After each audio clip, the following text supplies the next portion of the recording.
I'm Deanna O'Donnell. Here's your news across Nevada. The Clark County Law Library and community partners are offering free classes on Mondays from April 18th through August 22nd on how to seal criminal records in Clark County and restore civil rights in Nevada. The classes are being offered as a community service by Nevada Legal Services.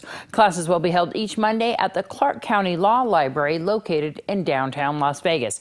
Please call 702-455-4696 to register. Class size is limited. The Nevada Supreme Court is asking attorneys about the rules adopted by the state labor commissioner and if they are legal. The law, which allows employers to skirt a requirement to pay a higher minimum wage by simply offering health insurance, is in question. In the case that could affect tens of thousands of low-wage earners, justices are weighing whether a constitutional amendment passed by voters in 2006 requires workers to actually enroll for coverage as opposed to just being offered it, to be paid $1 less per hour by employers. The amendment set a two-tiered minimum wage law, currently $8.25 per hour or $7.25 per hour if workers are provided health insurance for themselves and their dependents through their employer. The measure also sets a 10% wage cap on the amount an employee can be required to contribute towards coverage. Justices are also considering if tips should be part of that calculation. Justices heard the arguments, which are under consideration, and will rule at a later date. As part of an ongoing effort to combat the spread of invasive and noxious weeds that threaten the health and productivity of millions of acres of public lands, the Bureau of Land Management released the final programmatic environmental impact statement that examines the use of 3 new herbicides that are safer for the environment and human health than those previously used. The notice for the final programmatic environmental impact statement for vegetation treatments on BLM lands in 17 western states, which was published in the Federal Register, opens a 30-day review period on the document. For more information, go to blm.gov/3VKD. Weekly wages in Nevada averaged $860 during the third quarter of 2015, compared to $840 a year ago.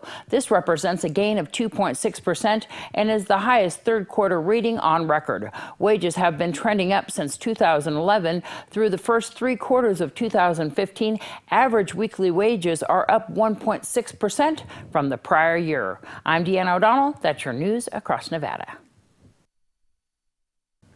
Week in Sports is brought to you by Jason Ernest at Mountain West Lawyers and Wolfenstein Construction. The race to the Final Four began this week as the Lady Trojans softball team split 2 difficult games. They beat Spring Valley at home 3-2 on Tuesday and then traveled to Sierra Vista the following day and lost 13-3. The Trojans dealt with the loss of Jordan Egan, who injured her shoulder while catching in the last game against Sierra Vista. During the Spring Valley game, the Trojans had 7 hits for 3 runs and scored 2 runs in the first and 1 in the third. Pahrump Valley High School baseball is starting off the season in league at 1-3. They are in 5th place and 1 game out of a playoff spot, which is 4th place. With a short season, the team has to come together soon to make the 4-team cut for the playoffs. Pahrump is tied with Cheyenne and Mojave currently. The team is made up of sophomores and juniors who are trying to get down their fielding errors. Currently, they are hitting over .300. In recent games against Spring Valley, the Trojans allowed 13 runs, but in the game against Sierra Vista, the team only allowed 1 run. The Trojans need to produce more runs. The team has an earned run average of 4.63, which is above the national average of just over 3. Wednesday was a final pre-fight press conference for Pacquiao versus Bradley, gearing up for Saturday's bout at the MGM Grand.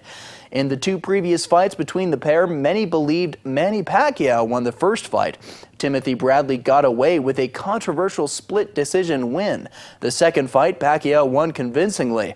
And this third fight may be his last.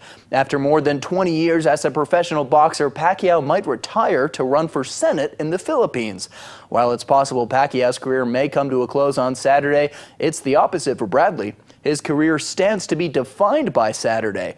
As of Wednesday, Bradley was the underdog in this rubber match at +180. Pacquiao was the favorite at -230. This has been your Week in Sports. I'm Noah Began for News 46. Going to be an exciting fight there.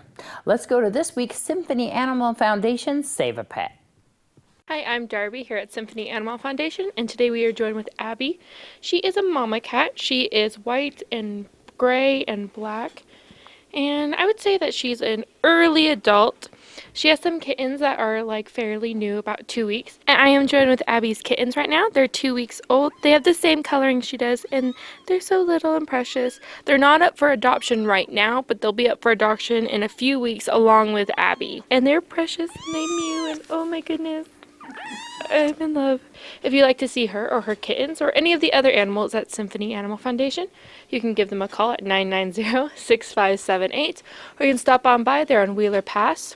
You take the road Panorama, which is in between AutoZone and Best Western. Keep going down that dirt road, make a right onto Wheeler Pass. They're the only things out here. And you can also go onto symphonyanimalfoundation.org. And they have 6 other cats that are available for adoption right now. When we return, we'll have your weather and weekend announcements.